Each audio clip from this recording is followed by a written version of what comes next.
Hello guys, সবাই কেমন আছেন? আশা করি সবাই ভালো আছেন। আজকের ভিডিওতে দেখাবো কিভাবে আপনার ফেসবুক প্রোফাইল লক করে রাখবেন। তো ভিডিওটি স্কিপ না করে শেষ পর্যন্ত দেখুন। তো চলুন ভিডিওটি শুরু করি। ফেসবুক প্রোফাইল লক করে রাখার জন্য ফেসবুক অ্যাপসটি ওপেন করে নিতে হবে। তারপর উপরের দিকে 3 লাইন মেনু পাবেন, দেন আপনি সেটির উপর একটা ক্লিক করবেন। ক্লিক করার পর এখানে আপনার ফেসবুক প্রোফাইলের নাম পাবেন, সেখানে আপনি একটা ক্লিক করবেন। ক্লিক করার পর এখানে 3 ডট মেনু পাবেন, এখন আপনি সেটির উপর ক্লিক করবেন। ক্লিক করার পর এখানে লক প্রোফাইল বলে একটা অপশন রয়েছে, এখন আপনি সেটির উপর ক্লিক করবেন। ক্লিক করার পর নিচের দিকে দেখুন লক ইওর প্রোফাইল বলে একটা অপশন রয়েছে, আপনি সেটির উপর ক্লিক করবেন। ক্লিক করার পর এখন আপনি ওকের উপর ক্লিক করবেন।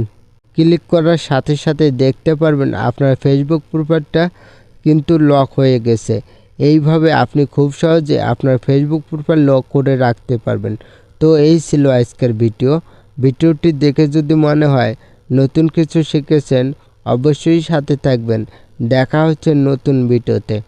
ধন্যবাদ ভিডিওটি শেষ পর্যন্ত দেখার জন্য।